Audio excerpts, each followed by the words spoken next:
Hello बच्चों। पादप एक ऐसा जगत है जो स्वपोषी पोषण शो करता है। तो इसी मैजिक को समझने के लिए मैं दीपक कुशवाहा लेकर आया हूं क्लास 12 का चैप्टर नंबर 2, जिसका नाम है जीवों का वर्गीकरण। तो चलिए देखते हैं कि हमारा पादप जगत क्या होता है और उसके अंदर वाले और सब क्लासेस कैसी होती हैं। तो चलिए देखते हैं, स्टार्ट करते हैं। हमारा आज का जो टॉपिक है वो है पादप जगत एवं जंतु जगत। ठीक है, तो देखते हैं पादप जगत होता क्या है। पादप जगत में यदि हम बात करते हैं तो पादप एक ऐसा जगत है जो कि आप देखेंगे कि क्लासिफिकेशन, हमारा जो 5 जगत वर्गीकरण है उसमें पादप जगत को अलग ही एक क्लास में रखा गया है ना। तो आप देखेंगे कि जो 5 किंगडम क्लासिफिकेशन है, यानी 5 जगत वर्गीकरण है, 5 जगत वर्गीकरण की यदि आप बात करेंगे तो 5 जगत वर्गीकरण में आपने देखा है कि टोटल 5 जगत, कितने जगत है? 5 जगत है। 5 जगत में सबसे पहला जो जगत है वो क्या है? मोनेरा है। फिर दूसरा क्या है? प्रोटिस्टा है। फिर तीसरा क्या है? फंजाई है, जो कि हम पढ़ चुके हैं। ये 3 आपने पढ़ चुके हैं, ठीक है, मोनेरा, प्रोटिस्टा, फंजाई। अब हमारे पढ़ने की बारी है प्लांटी है, ठीक है, जिसको हम बोलते हैं पादप जगत। क्या बोलेंगे बेटा? पादप जगत। ठीक है, क्या बोलेंगे? पादप जगत, है ना। तो यहां पर यदि आप देखते हैं किसकी बात करते हैं? पादप जगत की बात करते हैं। जगत का मतलब संसार, और जंतु जगत की हम बात करते हैं, जंतु जगत की बात करते हैं। ठीक है बेटा, तो किसकी बात कर रहे हैं? पादप जगत और जंतु जगत।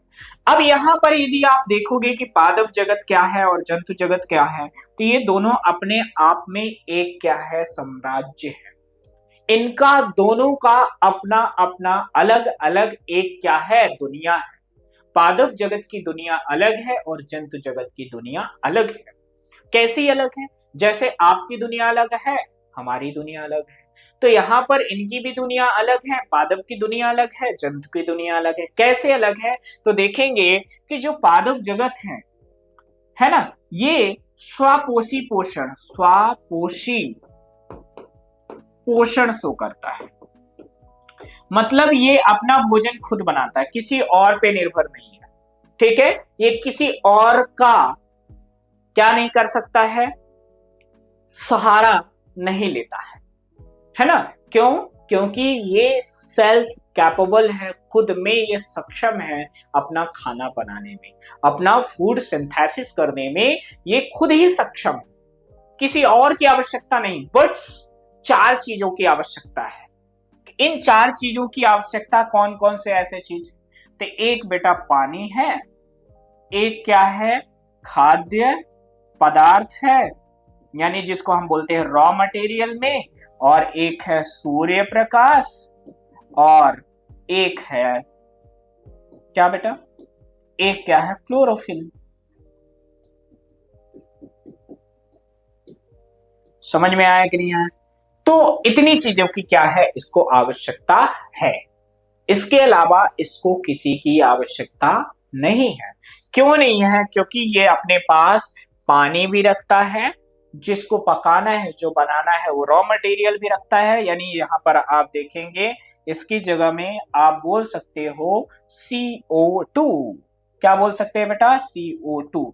ठीक है, CO2 का मतलब क्या होता है? प्रकाश। CO2 यानी कार्बन डाइऑक्साइड। ठीक है, सूर्य प्रकाश, क्लोरोफिल। इतना चीजें समझ में आए कि नहीं है? तो पौधे जो है इन 4 चीजों के द्वारा अपना भोजन खुद बनाते हैं, है ना। अब इनका बेसिक फीचर क्या होता है? तो आप पाएंगे कि ये क्या होते हैं? यूकैरियोटिक। यूकैरियोटिक का मतलब होता है कि ये कोशिका इनमें क्या है? एडवांस है। मतलब जो अभी डेवलप होने वाली कोशिका है वो है। समझ में आया कि नहीं है? अगला यदि देखोगे तो ये क्या होते हैं? क्लोरोफिल उसमें उपस्थित होता है, यानी इनमें पर्णहरित पाया जाता है। ठीक है, युक्त जीव होते हैं, मतलब इनमें क्लोरोफिल पाया जाता है। ठीक है, ये क्या होते हैं बेटा? यूकैरियोटिक होते हैं। और क्या होते हैं? इनमें क्लोरोफिल पाया जाता है, उपस्थित होता है। अगला यदि आप देखोगे कि इनकी जो कोशिका भित्ति होती है सेल्यूलोज की बनी होती है।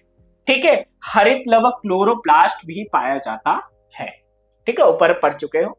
कुछ आंशिक रूप से विषम पोषी होते हैं, आंशिक रूप से बहुत कम होते हैं। कैसे? कुछ जैसे कीट भक्षी पौधे, कीट भक्षी पौधे जैसे आपने देखा होगा वीनस फ्लाई, है ना, लीवर बोल्ट, या आपने देखा होगा अमर बेल, ये तो बहुत आपने देखा होगा, कस्कुटा। ठीक है, अमर बेल जो होता है, अमर क्यों है? ये खुद को बढ़ाकर दूसरे को क्या कर देता है? मार देता है। क्यों? क्योंकि जिस पौधे में ये चला जाता है, समझ लो उसका स्वाहा है। क्यों स्वाहा है? क्योंकि ये क्या करता है, उससे जो न्यूट्रिशन उसको मिल रहा था उससे ये न्यूट्रिशन ले लेगा और उसको न्यूट्रिशन देगा नहीं, और ये अपने आप को बढ़ाएगा, पौधे को मारेगा, है ना। इसलिए जिस पौधे में ये पहुंच जाता है उस पौधे को वो सुखा देता है, बिल्कुल निपटा देता है, जिसको बोलते हैं ना कि सुखा देना, यानी कंप्लीटली खत्म कर देना, है ना। और खुद अपने आप को जीवित रखता है। क्यों रखता है? क्योंकि वो अपना भोजन उसी से प्राप्त करता है, उसी से लेता है। ठीक है, अगला, पादप जगत में शैवाल, एल्गी भी आते हैं, जिसको ब्रायोफाइटा, टेरिडोफाइटा, जिम्नोस्पर्म, एंजियो आते हैं। ठीक है, ब्रायोफाइटा में जो होता है किसको रखा गया? एल्गी को भी रखा गया। एल्गी यानी शैवाल को भी रखा गया। शैवाल को क्यों रखा गया? क्योंकि इसमें क्लोरोफिल होता है ना, इस कारण से इसको क्या किया गया है? शैवालों को कहाँ रखा गया है? ब्रायोफाइटा में पादप जगत में रखा गया। फिर पादप जगत में और क्या आता है? ब्रायोफाइटा आता है, टेरिडोफाइटा, जिम्नोस्पर्म आता है, एंजियोस्पर्म आता है। ठीक है, ये 4 वर्ग किसके हैं बेटा? पादप जगत के हैं। नेक्स्ट जो है, जीवन चक्र 2 सुस्पष्ट अवस्थाएं होती हैं। द्विगुणित बीजाणु यानी स्पोरोफाइट, और अगुणित युग्मकोद्भिद जिसको हम बोलते हैं गैमेटोफाइट। समझ में आया कि नहीं? अब ये स्पोरोफाइट और गैमेटोफाइट का मतलब क्या होता है? तो बेटा गैमेटोफाइट और स्पोरोफाइट का मतलब होता है कि ये क्या करते हैं, स्पोरोफाइट और गैमेटोफाइट, ये स्पोरोफाइट और गैमेटोफाइट क्या करते हैं कि ये एक ऐसा जीवन चक्र प्रदर्शित करते हैं कि जीवन का इनका आधा जीवन जो होता है स्पोर फॉर्मेशन में चला जाता है, और आधा जीवन जो होता है इनमें गैमेट फॉर्मेशन में चला जाता है। इसलिए इनको हम बोलते हैं हैप्लोडिप्लॉन्टिक। क्या बोलेंगे? हैप्लोडिप्लॉन्टिक। ध्यान रखना, पादप का जो जीवन चक्र होता है वो हैप्लोडिप्लॉन्टिक होता है बेटा। समझ में आया कि नहीं? इनमें दोनों में पीढ़ी एकांतरण, है ना, क्या अल्टरनेशन ऑफ जनरेशन होता है। अल्टरनेशन ऑफ जनरेशन का मतलब होता है इनके एक जनरेशन के बाद दूसरी जनरेशन में क्या होता है, गैमेटोफाइट या हैप्लोफाइटिक अवस्थाएं आती हैं। ठीक है, विभिन्न प्रकार के पादप समूहों में अगुणित तथा द्विगुणित अवस्थाएं की लंबी और ये प्रवस्थाएं मुक्त जीवी है। ठीक है, दूसरों पर निर्भर करती हैं, विभिन्न होती हैं। मतलब क्या होते हैं, अलग अलग जो प्लांट्स होते हैं, वेरियस टाइप के जो पौधे होते हैं, उनमें अगुणित और द्विगुणित अवस्थाएं जो होती है लंबी, और ये प्रवस्थाएं मुक्तजीवी, मतलब उनमें अलग अलग टाइप से। देखो, ये जरूरी नहीं है कि आपके जीवन का जो लाइफ साइकिल है वो हमारे जीवन का एक जैसा हो, बिल्कुल नहीं हो सकता है। क्यों? क्योंकि अलग अलग है ना। आपका जेनेटिक मटेरियल अलग है, हमारा जेनेटिक मटेरियल अलग है। ऐसे पादप में भी जो अलग अलग प्रजाति के पादप होते हैं, अलग अलग स्पीसीज के जो पादप होते हैं, सभी का जीवन चक्र अलग अलग होता है, भिन्न भिन्न होता है। ठीक है, कोई पादप ऐसा है कि अपना जीवन चक्र कुछ महीनों में खत्म कर लेता है, कुछ पादप ऐसे हैं, कोई भी पादप ऐसे है कि अपना जीवन जो चक्र होता है कुछ दिनों में, कुछ महीनों में, कुछ सालों में खत्म कर लेते हैं, है ना। तो इस तरीके से जो जीवन चक्र प्रदर्शित करते हैं, अपना जो लाइफ साइकिल शो करते हैं, तो अलग अलग है ना, वेरियस है। तो इस तरीके से जो है इनमें अलग अलग तरह की अवस्थाएं पाई जाती हैं। तो ये बेटा हो गया बेसिक किसका? पादप जगत का। ध्यान रखना, यहाँ पर आगे जो है पादप जगत पर यहाँ पर बेसिक इंट्रोडक्शन आपको दिया गया है, बेसिक इंफॉर्मेशन दिया गया है। लेकिन इसके बाद आगे जो देखोगे कि पादप जगत में अपना खुद का, मैंने बताया ना कि खुद का साम्राज्य है ना, इसको खुद की दुनिया है। तो उस दुनिया को हम अलग से पढ़ेंगे जिसका नाम होगा पादप जगत। केवल हम पढ़ेंगे पादप जगत यानी प्लांट किंगडम, अलग से बिल्कुल सेपरेट तरीके से पढ़ेंगे। ठीक है, अभी तो हमने केवल यहाँ पर जो हमने बायोलॉजिकल क्लासिफिकेशन जैविक वर्गीकरण पढ़ा है, तो केवल इसमें आपको इंट्रोडक्शन दिया गया है कि ये पादप होता है, इसके क्लासेस हैं। क्लासेस आपने देख लिया, शैवाल होता है, ब्रायोफाइटा, टेरिडोफाइटा, जिम्नोस्पर्म और एंजियोस्पर्म होता है। लेकिन आगे हम जो है इसका डिटेल में पढ़ने वाले हैं, ठीक है, उसके लिए आप तैयार रहेंगे। हम आगे देखते हैं, अगला हमारा जो है जंतु जगत है। जंतु मतलब आप, हम सभी क्या है, जंतु है, एनिमल है। यदि आपको लगता है कि आप एनिमल नहीं हो तो बिल्कुल ये भ्रम छोड़ दीजिए। क्यों नहीं छोड़ दीजिए? क्योंकि जब आप पढ़ते हो, कोशिका के प्रकार पढ़ते हो, तो क्या आपने कहीं भी मानव का नाम पढ़ा है? बिल्कुल नहीं पढ़ा है। आप जब कोशिका का टाइप पढ़ते हो, कोशिका का प्रकार पढ़ते हो, तो वहां पर केवल आपने क्या पढ़ा है? जंतु कोशिका पढ़ा है, एनिमल सेल पढ़ा है। कभी भी आपने ह्यूमन का नाम नहीं देखा है, कहीं भी मानव का नाम नहीं देखा। जब मानव का नाम नहीं देखा तो वहां पर अकेले कैसे मान लोगे कि आप मानव? एनिमल में नहीं आता, आता है, लेकिन एनिमल में आता है। क्यों आता है? क्योंकि मानव जो होता है सबसे विकसित प्राणी है। पृथ्वी पर पाए जाने वाले प्राणियों में मानव जो होता है सबसे ज्यादा विकसित प्राणी है ना, वेल डेवलप्ड है। इसलिए जो है मानव को सबसे ऊपर कैटेगरी में, सबसे अपर लेवल में रखा गया है, ठीक है। अब यहाँ पर यदि हम देखते हैं कि मानव, इसका भी एक साम्राज्य, इसका भी अपना एक दुनिया है।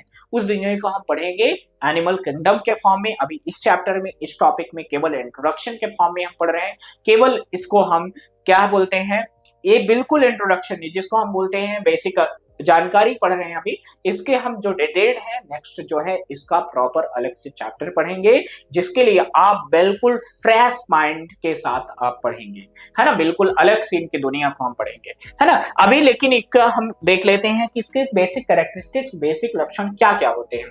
तो आप देखोगे कि जंतु जो होता है विषम पोषी होता है। विषम पोषी का मतलब होता है ये अपना भोजन नहीं बना सकता है। क्या अपना भोजन आप बनाते हो? बिल्कुल नहीं बनाते, आप पकाते हो। ध्यान रखना, आप खाना बनाते नहीं, पकाते, सिंथेसाइज नहीं कर सकते, क्योंकि आपके शरीर में क्लोरोफिल नहीं है। समझ में आया? चलो देखो, है ना। तो यहां पर यदि आप देखोगे कि यूकैरियोटिक होता है, विषम पोषी यूकैरियोटिक, विषम पोषी यूकैरियोटिक। मतलब विषम का मतलब होता है किसी और पे डिपेंड है। हम सभी लोग जो है हम किसी और पे डिपेंड है। हम किससे पाते हैं अपना भोजन? किससे प्राप्त करते हैं? पौधों से मिलता है ना। तो हम क्या है, विषम पोषी है। और कैसा है? यूकैरियोटिक है। जो बहुकोशिकीय होते हैं, यानी ये मल्टी सेलुलर होते हैं, है ना। इनकी कोशिकाओं में कोशिका भित्ति का अभाव होता है। ध्यान रखना, इनकी कोशिका में कोशिका भित्ति का अभाव होता है। इनमें सेल वॉल क्या होता है? अब्सेंट होता है। इसके जगह में सेल मेम्ब्रेन होता है। ध्यान रखना, ठीक है। आगे बात करें, ये भोजन के लिए परोक्ष तथा अपरोक्ष रूप से पौधों पर निर्भर होते हैं। आप सभी लोग, हम सभी लोग क्या होता है, अपने भोजन के लिए, अपने खाना के लिए किस पे निर्भर है? पौधों से। क्योंकि आप जो भी चावल, दाल, रोटी, सब्जी आप खा रहे हो, कहां से मिलता है? पौधों से मिलता है। तो इसलिए हम सभी किस पे निर्भर है? प्रत्यक्ष या अप्रत्यक्ष, डायरेक्टली एंड इनडायरेक्टली, हम दोनों तरीके से क्या है, पौधों पे निर्भर है। ठीक है ना, समझ में आया कि नहीं? वे अपना भोजन आंतरिक गुहिका में पचाते हैं और भोजन को ग्लाइकोजन अथवा वसा के रूप में संग्रहित करते हैं। आप जो है, आपके बॉडी में बॉडी कैविटी है, ठीक है, जिसमें हम क्या करते हैं, भोजन को पचाते हैं और उसको ग्लूकोज के फॉर्म में या ग्लाइकोजन यानी वसा के रूप में हम क्या करते हैं, हमारा शरीर क्या होता है, उसको संग्रहित करता है, सुरक्षित करता है। ठीक है। जीव पोषण का प्रमाण, है ना, प्राणी समभोजी यानी होलोजॉइक विधि भोजन को अंतर्ग्रहित करना को दर्शाता है। आप जो है भोजन को अंदर ग्रहण करते हो, अंदर ग्रहण करने की प्रोसेस को हम बोलते हैं होलोजॉइक। क्या बोलते हैं? होलोजॉइक। ठीक है। तो हमारे बॉडी में कौन सा टाइप का न्यूट्रिशन होता है? होलोजॉइक न्यूट्रिशन होता है। ठीक है। इनमें वृद्धि का निर्दिष्ट डिफाइंड स्वरूप होता है और ये एक वयस्क जीव में विकसित होते हैं, जिसकी आकृति एवं अमाप क्या होता है, स्पष्ट होता है। मतलब यदि हम देखें कि हमारे जीवन में क्या होता है, एक विकसित अवस्थाएं होती हैं जिसमें हमारा जीवन क्या होता है, डिफाइन, यानी वृद्धि जो होती है हमारी बॉडी में डिफाइन है, सुपरिभाषित है। नेक्स्ट, उच्च कोटि के जीवों में विस्तृत संवेदी तथा तंत्रिका प्रेरक न्यूरो मोटर क्रियाविधि विकसित होती है। इनमें अधिकांश चलन करने के सक्षम होते हैं। अब मतलब क्या होता है, जैसे आप हो गए और हम हो गए, आप देखोगे कि आप कोई भी काम करने से पहले सोचते हो। मैं भी यदि कोई काम कर रहा हूं तो पहले सोचूंगा। ठीक है। फिर यदि हम देखें तो हमारे बॉडी में सेंसेशन होता है, संवेदी अंग होते हैं। जैसे आप जा रहे हो तो आपको कहीं ठंड लग रहा है, गर्म लग रहा है, तो ये आपकी बॉडी में क्या है, सेंसेशन को फील करने की क्षमता है, इसको हम बोलते हैं संवेदनाएं, है ना। तो हमारे बॉडी में क्या होती है, संवेदनाएं पाई जाती हैं, जिसको हम के ठंड को, गर्म को और कई सारे मीडियम को हम क्या कर सकते हैं, खारा है, मीठा है, उसको हम क्या कर सकते हैं, ग्रहण कर सकते हैं और उसको हम फील कर सकते हैं, है ना। इतना समझ में आया। फिर लैंगिक जनन नर तथा मादा के संगम से होता है और बाद में उससे भ्रूण का विकास होता है। मतलब यदि आप देखोगे कि यहाँ पर जो लैंगिक जनन होता है, सेक्सुअल रिप्रोडक्शन होता है, तो मेल गैमेट और फीमेल गैमेट के संयुग्मन से होता है और क्या होता है, जिससे किसका फॉर्मेशन होता है, भ्रूण का निर्माण होता है। इतना समझ में आया कि नहीं? पक्का आ गया। कैसे होता है जरा देखो। जैसे मान लीजिए यहाँ पर ये एक स्पर्म है, शुक्राणु, क्या है बेटा, शुक्राणु है, और यहाँ पर ये क्या है, मान लीजिए अंडाणु है, ठीक है। ये क्या है बेटा, शुक्राणु, क्या है, शुक्राणु है, ये क्या है, अंडाणु। अब इन दोनों का क्या हुआ, मिलन हुआ, जिसको हम क्या बोलेंगे, संयुग्मन बोलेंगे, ठीक है। तो यहाँ पर आप देखेंगे कि शुक्राणु जो होता है एन होता है, हैप्लॉइड होता है, अंडाणु भी क्या होता है, एन होता है, हैप्लॉइड होता है, ठीक है। अब इन दोनों को हम जब मिलाए तो यहाँ पर एक डिप्लॉइड स्ट्रक्चर मिला, जिसको हम बोलते हैं जायगोट। अब ये जो जायगोट है आगे डेवलप होगा तो क्या बनाता है, भ्रूण बनाता है, और जब ये भ्रूण जब डेवलप हो जाता है तो किसका निर्माण करता है, शिशु का। समझ में आया कि नहीं है? तो इस तरीके से इनमें क्या होता है, डेवलपमेंट पाया जाता है। इतना समझ में आया कि नहीं? तो ये बेटा बेसिक इंफॉर्मेशन है, बेसिक जानकारी है इस चैप्टर के बारे में, इस टॉपिक के बारे में, पादप जगत और जंतु जगत के बारे में। इतना समझ में आया? क्योंकि हम यहाँ पर इसको अगले नेक्स्ट जो है क्लासेस में आप देखोगे कि इसको हम डिटेल में पढ़ने वाले हैं, बहुत अच्छे तरीके से पढ़ने वाले, बहुत मजा आने वाला है ना। तो आप बिल्कुल हमारे से जुड़े रहिए और वीडियो को देखते रहिए, और अपने सजेशंस जो है आपको कैसे चाहिए, आप कैसे समझ में आ रहा है, कौन सा टॉपिक और आपको डीपली थोड़ा सा समझना है, कौन सा थोड़ा लाइटली समझना है, ये आप अपने सजेशन बिल्कुल दे सकते हैं। आप बता सकते हैं कि और कैसे आप क्या करते हैं, अपने पढ़ाई को, अपने एजुकेशन को इम्प्रूव कर सकते हैं, ठीक है। तो आगे यदि हम देखते हैं, अगला हमारा जो टॉपिक है वो क्या है, विषाणु, वायरस, प्रियॉन्स और लाइकेंस। यानी वायरस देखते हैं, वायरॉइड्स देखते हैं, प्रियॉन्स देखते हैं और लाइकेंस के बारे में हम देखते हैं। तो अभी आपने देखा है कि मोनेरा, प्रोटिस्टा, फंजाई, प्लांटी और एनिमेलिया देखा, ठीक है। अब यहाँ पर आप देखोगे कि यहाँ पर जो हमारे सामने है, वायरस है, वायरॉइड है, प्रियॉन्स है, लाइकेंस है, एक्चुअली में इनका जब क्लासिफिकेशन किया गया तो इनको कोई जगह ही नहीं दी गई। आप देखेंगे कि जब 5 किंगडम क्लासिफिकेशन किया गया, 5 जगत वर्गीकरण किया गया, तो कहीं भी आपको ये चीजें प्रियॉन्स, वायरस, वायरॉइड कहीं भी देखने को नहीं मिला है ना। मतलब ये एक ऐसे ऑर्गेनिज्म है जो अनडिफाइंड है, जिनको डिफाइन नहीं किया गया, यानी एक चलती फिरती दुकान है एक तरह से, है ना, कहीं भी पहुंच जाते हैं, है ना। तो ऐसे ये है कि जो विषाणु है एक बिल्कुल अनडिफाइंड है, जिनको किसी तरह से परिभाषित किसी क्लास में बिल्कुल रखा नहीं गया है, ठीक है। आप तो इनको क्या है, हम अलग तरीके से पढ़ते हैं, अलग से इनको हमें पढ़ा जाता है जो वायरस है, क्योंकि आप देखते हो कि वायरस भी हमारे जीवन में बहुत बड़ा प्रभाव लाता है, बहुत बड़ा इफेक्ट लाता है, ठीक है। आपने 2020 में आपने देख भी लिया है प्रकोप किसका, कोविड का। उसी तरह से आप देखोगे कई सारे वायरस, आप इसके पहले कई सारे, जैसे अब रूबेला हो गया, खसरा हो गया, पोलियो हो गया, तो इन वायरस के बारे में आप बहुत अच्छे से रूबरू होंगे, बहुत अच्छे से जानते होंगे, है ना। तो इन्हीं वायरस में से ये भी वायरस है, हम वायरस के ही बारे में पढ़ रहे हैं। तो वायरस देखते हैं कि क्या होता है, क्या इसमें कोशिका भित्ति होती है, कोशिका मेम्ब्रेन होती है, क्या इनमें वेल डिफाइंड है, तो ये चीजों के बारे में हम देखने वाले हैं, ठीक है। तो चलिए देखते हैं, हम वायरस की ओर बढ़ते हैं। तो वायरस हमारा क्या है ये, अब देखोगे कि R.H. विटेकर के 5 जगत वर्गीकरण में वायरस, वायरॉइड, प्रियॉन्स और लाइकेंस को किसी भी प्रकार के समूह में वर्गीकृत नहीं किया गया। मतलब 5 जगत वर्गीकरण में इनका कोई स्थान ही नहीं। बेटा हट जा, साइंट चल जा, है ना। ये कि ये 5 जगत हमने बना दिया है, तुम अपना जगह ढूंढ लो, है ना। तो इन्होंने जगह ढूंढ लिया, चलो हम क्या करते हैं, लोगों को प्रभावित करते हैं। प्रभावित कैसे करेंगे, इन्फेक्शन से, है ना। आप देखते हो कि ये इन्फेक्शन के थ्रू किसी के छोटा सा ध्यान रखना जो दिखता नहीं है लेकिन काम बहुत बड़ा करके जाता है, आपको बिल्कुल इस दुनिया से दूसरी दुनिया में पहुंचाने की ताकत रखता है ना। सोच लो, यानी यदि जीवन को समाप्त करना है, खत्म करना है, तो आप वायरस से सीखिए। वायरस एक ऐसा ऑर्गेनिज्म है जिसको आज तक परिभाषित नहीं किया गया है, एक अलग ही रखा गया है, लेकिन आप देखते हो कि जो हमारी आंखों से दिखाई नहीं देता है लेकिन आपके इस बिलियन सेल को खत्म कर देता है, आपके लाइफ का डी एंड कर देता है। यानी इसमें कुछ ना कुछ है, यूनिक चीजें हैं जिसके बारे में हम पढ़ते हैं। तो हमारा जो टॉपिक विषाणु है, वायरस है, तो आप देखेंगे कि ये अकोष्ठी, पहला ही देख लीजिए, मतलब इसमें सेल नहीं होती है, it is a not cellular. क्या है?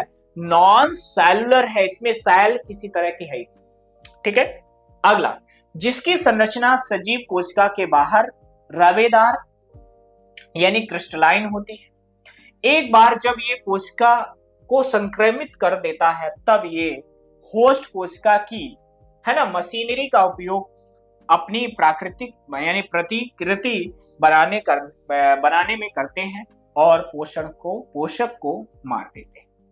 वही है कि जब मान लीजिए ये हमारे शरीर में इंटर करता है तो सबसे पहले उस कोशिका को मारता है जिसमें वो प्रवेश किया है, ठीक है। ये एज अ लाइक टेररिस्ट, ये जैसे किसी भी दूसरी कंट्री में एक टेररिस्ट घुसता है और वहां के लोगों को हानि पहुंचाता है, ऐसे ही हमारे शरीर में ये लाइक टेररिस्ट के फॉर्म में हमारे बॉडी में क्या करता है, इंटर करता है। जब इंटर करता है कि सबसे पहले वो किसको कब्जे में लेता है, जिस कोशिका में ये पहुंचता है उस कोशिका को अपने कंट्रोल में ले लेगा। जब कंट्रोल में ले लेगा तो क्या करेगा, तो सबसे पहले उसके न्यूक्लियस पे वार करेगा, क्योंकि न्यूक्लियस ही सबसे पावरफुल होता है, ठीक है। तो न्यूक्लियस को क्या करेगा, डिसेक्टिव करेगा और उसकी जो मशीनरी है, उसका जो सिस्टम है, उसको खुद अपने कंट्रोल में लेकर वो उसमें अपने आप को क्या करेगा, बनाने की कोशिश करेगा, अपनी प्रजातियां बनाएगा, अपनी और सारी कॉपियों को डेवलप करता है। समझ में आया कि नहीं? और के फिर क्या करता है, ये आपको निपटा देता है, ऊपर की यात्रा में पहुंचा देता है, मतलब आपको मार देता है। समझ में आया कि नहीं? पक्का। अगला, विषाणु का अर्थ है विष, वायरस यानी विषैला तरल, ठीक है। आप देख रहे हो, विषाणु मतलब विष, जहर एक तरह से, मतलब आप देखते हो कि आप थोड़ा सा भी यदि पॉइजन खा लो, है ना, थोड़ा सा पॉइजन खा लोगे तो उतने में आपका काम तमाम हो जाएगा। हो जाता है कि नहीं हो जाता? हो जाता है। खाना नहीं है, बिल्कुल नहीं, है ना, टेस्ट नहीं करना है। तो यहाँ पर आप देखोगे कि विषाणु, वायरस भी सेम लाइक पॉइजन की तरह ही होता है ना। फिर विषाणुओं का वर्गीकरण जगह नहीं मिली क्योंकि उन्हें वास्तविक जीवित नहीं माना जाता है। मतलब ये क्या होते हैं, ये एक्चुअल में जीवित नहीं होते हैं, ये इनका कोई अस्तित्व ही नहीं, इसीलिए इनको क्या किया गया, क्लासिफाइड नहीं किया गया, वर्गीकृत नहीं किया गया। ये अपनी विशिष्ट, है ना, पोषक कोशिका के बाहर निष्क्रिय होते हैं। विषाणु अविकल्पी परजीवी होती है, ऑब्लिगेट पैरासाइट होती है, ध्यान रखना। ये कैसे होते हैं, ऑब्लिगेट पैरासाइट होते हैं, अविकल्पी, कोई विकल्प नहीं है, जहां पहुंचो वहीं पहुंच अपना इफेक्ट डाल दो। समझ में आया कि नहीं है? मतलब जिस कोशिका में पहुंचेंगे उसी कोशिका में ये क्या कर देंगे, उसको प्रभावित कर देंगे।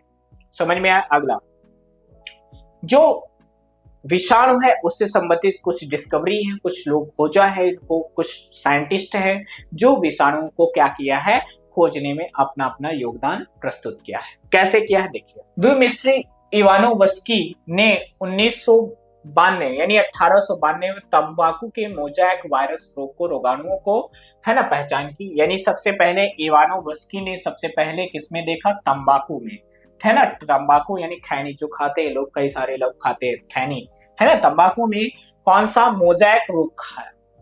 अब मोज़ेक रोग क्या होता है, तो मोज़ेक रोग एक ऐसा डिजीज है, ऐसा रोग है कि ये क्या करता है कि जो तंबाकू है उसमें मोज़ेक यानी छोटे छोटे से उसमें किट, फंगस यानी उसका कलर चेंज कर देता है, उसमें धब्बे बना देता है, उसको बोलते हैं मोज़ेक, ठीक है।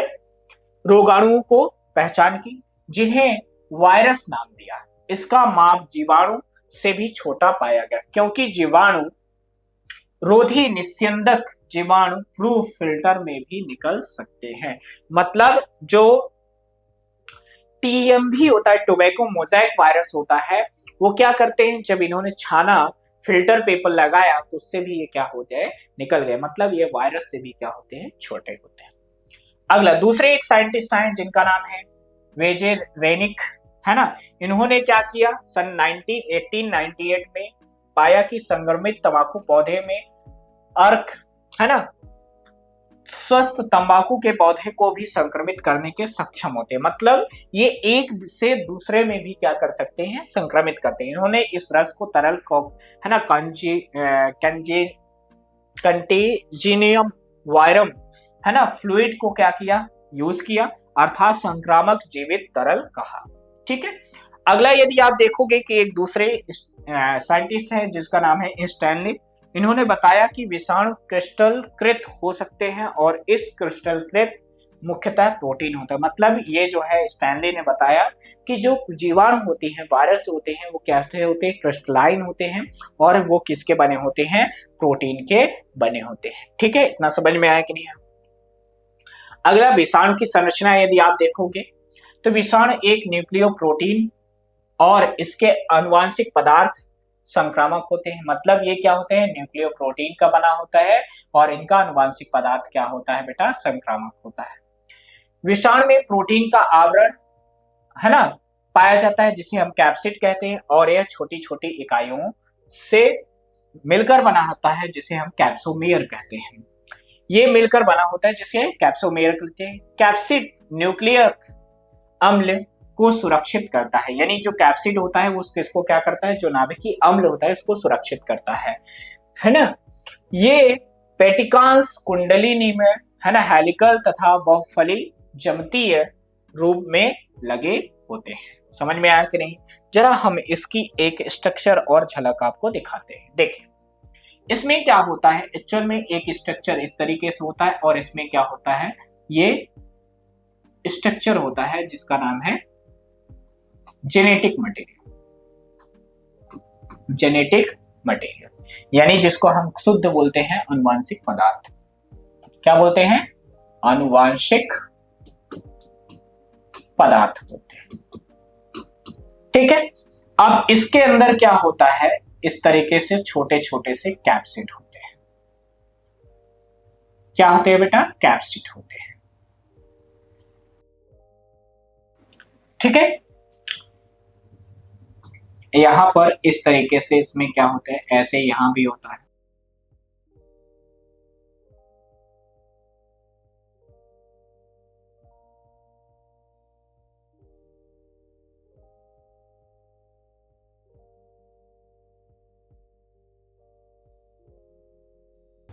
इस तरीके से।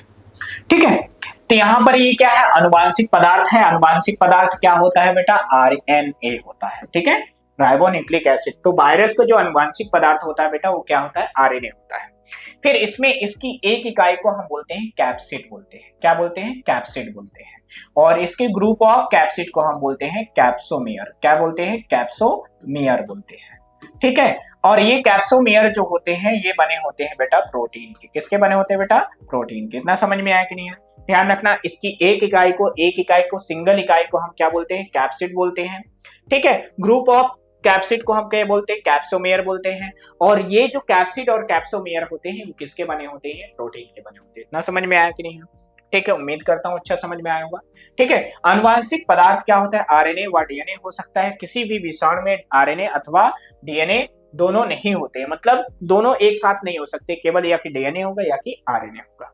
पौधों को संक्रमित करने वाले विषाणुओं में एकल रज्जु, यानी एकल रज्जु का मतलब होता है सिंगल स्ट्रैंड, क्या होता है, आरएनए होता है। जबकि जंतुओं को संक्रमित करने वाले विषाणु में एकल या द्विरज्जु आरएनए अथवा डीएनए दोनों हो सकते हैं। यानी आप देखोगे कि जो प्लांट को, जो वायरस प्लांट को क्या करता है, इफेक्ट डालता है, जो पौधों को क्या करता है, संक्रमित करता है, तो उनमें क्या, उनका जो जेनेटिक मटेरियल होता है वो आरएनए होता है। लेकिन वही चीज यदि देखोगे दूसरे में कि जो किसको संक्रमित करता हो, जंतुओं को, हमें और आपको, तो उनका जो आनुवांशिक पदार्थ होता है वो आरएनए भी हो सकता है और डीएनए भी हो सकता है। ठीक है। जीवाणुओं को संक्रमित करने वाले विषाणु को जीवाणु भोजी बैक्टीरिया फेज कहते हैं के रूप से जाना जाता है। आमतौर में यह द्विकुंडलित डीएनए विषाणु होता है। इसमें क्या होता है, द्विकुंडलित डीएनए विषाणु होता है। समझ में आया कि नहीं आया? कैसे, जरा देखते हैं।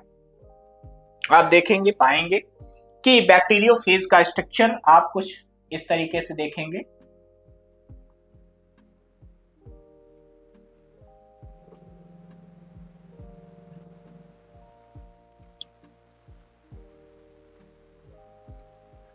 इसमें इस तरीके से कांटेनुमा संरचना होती है, ठीक है, और इसका ये स्ट्रक्चर ऐसा होगा।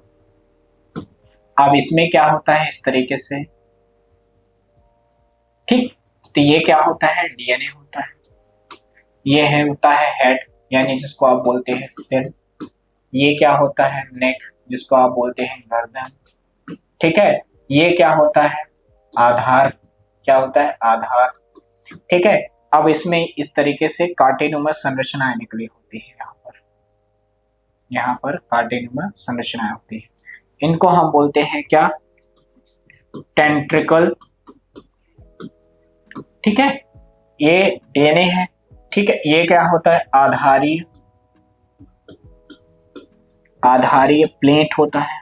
क्या होता है बेटा, आधारीय प्लेट होता है। समझ में आया कि नहीं आया? तो ये किसका स्ट्रक्चर होता है बेटा, बैक्टीरियोफेज। किसका स्ट्रक्चर है, बैक्टीरियोफेज। समझ में आया कि नहीं आया? तो किसका है, बैक्टीरियोफेज का स्ट्रक्चर है, ठीक है। आगे देखोगे कि विषाणु से होने वाले रोग, यानी वायरस से होने वाले कौन कौन से रोग हैं, हमें कौन कौन से रोग वायरसों के कारण हो सकते हैं। देखिए, मनुष्यों में वायरस के कारण होने वाली बीमारी जैसे मम्स हो गया, चेचक हो गया, हार्पीस, इन्फ्लुएंजा, एड्स जैसे हो। एड्स जो होता है, एड्स को हम और किस नाम से जानते हैं बेटा, HIV रोग के नाम से भी जानते हैं। HIV या एड्स बहुत ही खतरनाक जो बीमारी है ना। ये हमारे सोसाइटी में, हमारे समाज में फैलने वाला सबसे बड़ा घातक रोग होता है। घातक का मतलब ये है कि इसका कोई इलाज नहीं, यानी किसी भी व्यक्ति में यदि एक बार शीन हो गया है, पता चल गया है, समझ लो उसका मरना तय है, डेड वारंट जारी हो चुका है। क्यों? क्योंकि इसकी अभी तक कोई भी मेडिसिन कंप्लीटली ठीक करने वाली नहीं बनाई गई है। केवल क्या किया जा सकता है, कंट्रोल किया जा सकता है, नियंत्रित किया जा सकता है ना, कंप्लीटली ठीक नहीं किया जा सकता है। ओके, मतलब उसको कभी न कभी आने वाले, यदि उसका जीवन क्या है, अभी कुछ सालों में खत्म होने वाला है, तो मेडिसिन के द्वारा थोड़ा सा 2-4 साल और बढ़ाया जा सकता है, लेकिन उससे ज्यादा नहीं हो सकता है। क्यों? क्योंकि ये बहुत ही खतरनाक, बहुत ही डेंजरस क्या है, वायरल डिसीज है, ठीक है। फिर उसके बाद यदि देखोगे कि यह पौधों में रोग भी उत्पन्न करता है। इसके लक्षण मोजैक है ना, मोजैक मतलब आपने देखा, जो मैंने बताया, पत्तियों में जो है मुड़ना तथा कुंचन, पीलापन आ जाना, है ना, ये क्या होता है, मोजैक डिसीज होते हैं। बौनापन या वृद्धि अवरुद्ध होना, जो पौधे जो होते हैं उनका पीलापन आ जाना या बौनापन आ जाना, या उनकी प्रॉपर डेवलपिंग ना होना, वृद्धि ना होना, ठीक है। फिर 1971 1971 में टियोडाइनर, एक साइंटिस्ट का नाम है, एक नए संक्रामक कारकों के रूप में खोजा गया था, जो क्या विषाणु से छोटे होते हैं, जो पोटैटो स्पिंडल रोग, ट्यूबर, है ना, पोटैटो स्पिंडल ट्यूबर रोग का कारण बनते हैं। इसमें प्रोटीन आवरण रहित मुक्त आरएनए होते हैं, इसलिए इसका नाम वायरॉइड रखा गया। वायरॉइड का आरएनए कम आणविक भार का होता है, ध्यान रखना। यानी टियोडाइनर ने जो आलू में, आलू किट रोग जो होता है, आलू में जो रोग डेवलप करता है, उसका नाम क्या रखा उन्होंने, पोटैटो स्पिंडल डिजीज, यानी पोटैटो स्पिंडल रोग, है ना। ये रोग क्या करता है कि ये आलू में किट यानी स्पिंडल डिजीज कोज करता है, और इसका जो जेनेटिक मटेरियल होता है बेटा, ये आरएनए होता है, और जो इसका आरएनए होता है ये कम आणविक भार का होता है, और इसका नाम क्या है, वायरॉइड, या वायरॉइड ही कहते हैं। इसका नाम क्या है तो बेटा, वायरॉइड। तो वायरस हो गया, वायरस का छोटा भाई वायरॉइड, ठीक है। वायरस बड़ा भाई और छोटा भाई क्या हो गया, वायरॉइड। छोटा भाई वायरॉइड क्या करता है, रोग फैलाता है, कौन सा, पोटैटो स्पिंडल रोग। कौन सा, पोटैटो स्पिंडल ट्यूबर रोग, ठीक है। अगला क्या है, प्रियॉन्स। प्रियॉन्स थोड़ा सा उससे भी छोटे होते हैं। ये सामान्य रूप से मुड़े हैं प्रोटीन होते हैं, ठीक है, जो आकार में विषाणुओं के समान होते हैं, ठीक है। एक तरह से क्या होते हैं बेटा, मुड़े हुए प्रोटीन होते हैं, यानी बाइंड प्रोटीन होते हैं, ठीक है। ये संक्रामक तंत्रिका संबंधित रोगों के कारण बनते हैं, जैसे मवेशियों के बोवाइन स्पर्जिफॉर्म्स है ना, और सेंसिफेलोपैथी नाम का जो डिसऑर्डर होता है इसमें कॉज करता है। मेड काउ रोग है ना भी कहते हैं, जो मनुष्यों में यह है क्या करता है, जैकब फॉल्ट किच फेल्ट जैकब रोग क्या क्या करता है, उत्पन्न करता है। मतलब ये जो जबड़े होते हैं इसको क्या कर देता है, टाइट कर देता है। बहुत ही खतरनाक होता है ये रोग एक तरह से, जिसको हम क्या बोलते हैं, प्रेऑन्स कहते हैं। फिर ये अगला जो है लाइकेंस, ये शैवाल या कवकांश के सहजीवी होते हैं। मतलब क्या होता है, लाइकेंस एक ऐसा ऑर्गेनिज्म है जो शैवाल को भी और कवक को यानी फंगस को भी और बैक्टीरिया को भी, दोनों को, सॉरी एल्गी को, बैक्टीरिया और फंगस और एल्गी दोनों को ये क्या करता है, एक तरह से सहजीवी होता है, यानी उनके साथ साथ अपना जीवन यापन करता है, जो प्रायः स्वपोषी तथा परपोषी होती है। यानी इसमें क्या होता है, पोषण भी होता है और दूसरे पर ये निर्भर भी होते हैं। ठीक है, शैवाल कवक के लिए भोजन तैयार करते हैं और कवक भोजन साथी को आश्रय प्रदान करता है। ठीक है, यानी अब लाइकेन क्या करता है, आपको पता है कि फंगस जो है बिल्कुल क्या है, बैगर है, बता हमें खाना दे दो, ऐसा करता है। तो क्या करता है, ये दोनों की दोस्ती हो जाती है। किसकी दोस्ती होती है, फ्रेंडशिप हो गई लाइकेंस की और फंगी की। फंगी कहता है कि बेटा कुछ नहीं, चलो ठीक है, हम दोनों लोग फ्रेंडशिप कर लेते हैं, तुम मुझे खाना देना, हम तुम्हें रहने के लिए जगह देंगे, है ना। तो ये बोलता है, कौन, लाइकेन बोलता है, चलो ठीक है, डन है डील, हमारी तुम्हारी डील पक्की है। अब ये क्या करता है कि जो लाइकेन है उस पे क्या करता है, अपना घर बना लेता है और उसको भोजन देता है, और जो फंगस है वो कहता है ठीक है, अच्छी बात है, तुम मेरा यूज करो, हम तुम्हें घर देते हैं, तुम मुझे खाना दो, है ना। तो इस तरीके से ये क्या करते हैं, एक दूसरे के साथ अपना जीवन यापन करते हैं, और जीवन यापन की इस विधि को हम बोलते हैं सहजीविता। क्या बोलते हैं, सहजीविता, साथ साथ जीवन यापन करना, और जल को अवशोषित करते हैं। लाइकेन बहुत अच्छे प्रदूषण संकेतक होते हैं, मतलब क्योंकि ये प्रदूषित क्षेत्रों में क्या होते हैं, नहीं पाए जाते हैं। मतलब ये जो होते हैं पॉल्यूशन इंडिकेटर्स होते हैं, जहां पर ये बहुत ज्यादा पॉल्यूशन होता है वहां पर ये उगते नहीं, यहाँ पर बनते नहीं। ठीक है, तो ध्यान रखना, lichens is a most pollution क्या होते हैं, फैक्टर, यानी पॉल्यूशन को शो करने वाले पॉल्यूशन इंडिकेटर्स होते हैं। यानी जहां पर सबसे ज्यादा पॉल्यूशन होता है, जहां पर सबसे ज्यादा पॉल्यूशन दिखाई देगा, वहां पर ये बिल्कुल भी उत्पन्न नहीं होते हैं। इसलिए इनको हम बोलते हैं प्रदूषण संकेतक बोलते हैं। ध्यान रखना, ये भी ऑब्जेक्टिव में, ओटी में पूछा जाता है कि लाइकेन को हम क्या बोलते हैं, तो इनको हम क्या बोलते हैं, प्रदूषक संकेतक। क्या बोलेंगे बेटा, प्रदूषक संकेतक। इन्हें समझ में आया कि नहीं? तो आपने देखा, हमने जो पढ़ा कि पादप जगत और जंतु जगत के बाद हमने देखा विषाणु देखा, लाइकेन्स देखा, प्रियॉन्स देखा, और क्या देखा आगे, लाइकेन। तो इस बारे में आपने बहुत अच्छे से पढ़ा। तो यहाँ पर जो पादप है एक ऐसा जगत, पादप, जंतु एवं वायरस एक ऐसा जगत है जो हमारे जीवन की सरलताओं, कठिनाइयों और विभिन्नताओं को रूबरू और हमारे जीवन को और अच्छे से समझाने के लिए, जटिलताओं को समझाने के लिए बहुत मददगार होते हैं। तो इसी तरह से डीप में और अच्छे से पढ़ने के लिए, अपनी पढ़ाई को नई उड़ान देने के लिए, हमारे से जुड़े रहने के लिए आज ही फ्यूके एजुकेशन ऐप को डाउनलोड करें और अपने पढ़ाई को एक नई उड़ान दें। तब तक मिलते हैं हम नेक्स्ट टॉपिक, नेक्स्ट चैप्टर के साथ। तब तक के लिए बहुत बहुत धन्यवाद। जय हिंद बच्चों।